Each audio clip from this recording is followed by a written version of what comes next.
Hey, Vikrant here. Today we shall be discussing. Tricks and tips for getting an internship or thesis in Germany. Now, most of you will do one or two internship maximum in your life.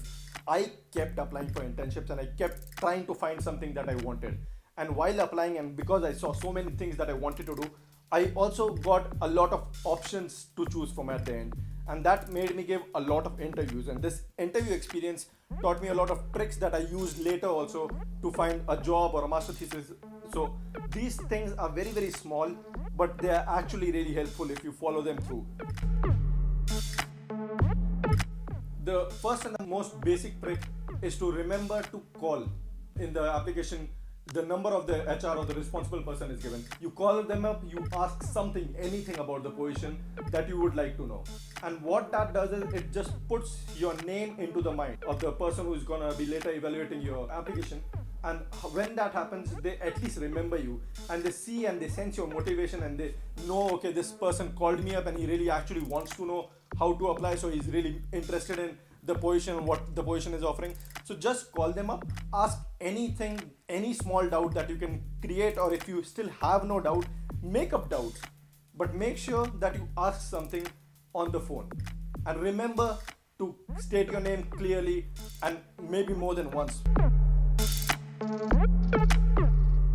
My first real internship came through the contacts that I made here after coming to Germany. I worked with a startup called Debusa for my employer, Mr. Haman, and he had some business friends previously from his contacts. And he was kind enough to help me out, and he contacted his friends to ask if they had an open position for me. One of them knew someone who had an open position, and this company invited me all the way over to Bitterfield to go have an interview, and that was the first internship that I gained in design. And what I learned from that is always be willing to use the contacts that you have made, because the people that you work with know you, they can judge you, they can judge your capabilities, and they are not sorry at all to help you out because they are kind enough. And once your time comes, you can help someone else out. My second interview for an internship was at a company called Hela, and it's a very big company and a very nice company. And I interviewed with Mr. Methavaga. He was very, very kind to me, and he still asked me some really good technical questions. And that interview was a little screwed up from my side because I forgot the name of the professor that I had studied under, which was one of my favorite subjects, lasers. And although the company position did not specify that they wanted someone to have studied lasers, I specified that in my application. And though the exact application was not the one that I was looking for, her Vaga called me up and he told me that they have another position for CFD. And I was versed with CFD, but I didn't have any practical experience. Her Vaga asked me a couple of questions about CFD, and I couldn't name the basic Navier-Stokes theorem. The name just simply popped out of my mind during the interview, although I had spent the whole month before studying for my CFD exam. So what I did is I started explaining to him the concept of Navier-Stokes equation rather than being able to tell him the name. And thankfully I was able to impress him enough to show to him that I do understand the concept that goes behind CFD, and I do understand the concept that goes behind thermal analysis, and hence he was kind enough to offer me the internship position. Now unfortunately I had other life aims that I had already decided, that I would be working for a research company and I would be doing my PhD there, and hence I could not take that Hela position. But I was really, really glad about that position, and I am still in contact with Mr. Vaga, and it was a brilliant experience. It was the best interview that I had ever given. My second internship position was in DLR, the Deutsche Zentrum für Luft- und Raumfahrt, which is basically equivalent to the German NASA. And the position was for crash test. Now I didn't have any previous experience in this field. What I did have was a little experience in non-linear FEM, and I did understand the concept of dynamics.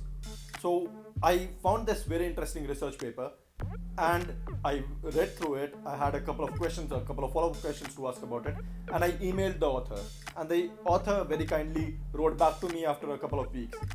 After that, we started a little conversation where he was kind enough to reply to me some things, and when I asked him for more technical details, he could provide me with details of where I could learn.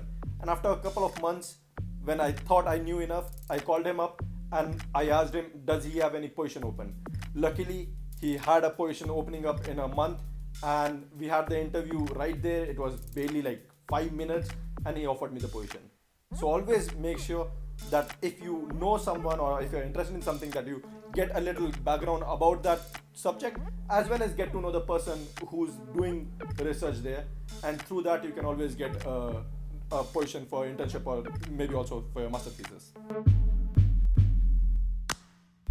The third internship position that I got was once again from DLR, and this was about the satellite solar panel. And this position I got through a little knowledge that I had about nonlinear FEM, which I wrote in my cover letter very clearly, but also because in my cover letter I wrote I was part of the Toastmasters group in Aachen.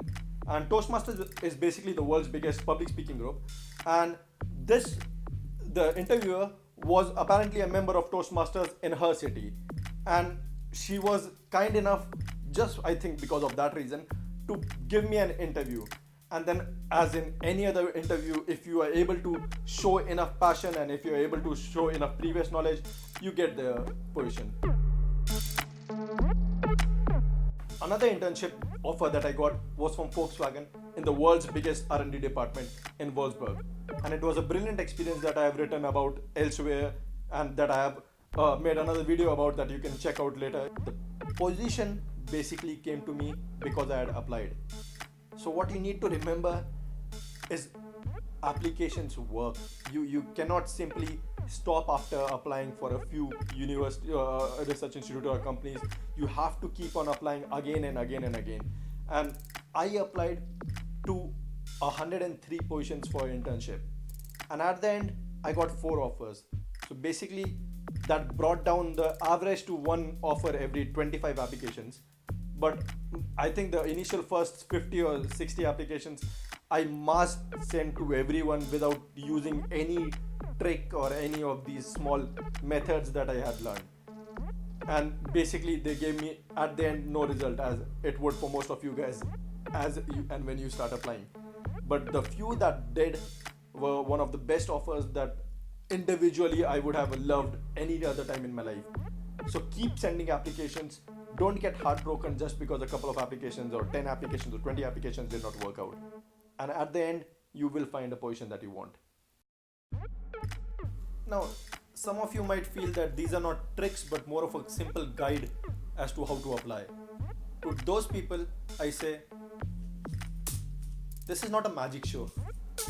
I'm not doing a magic trick here.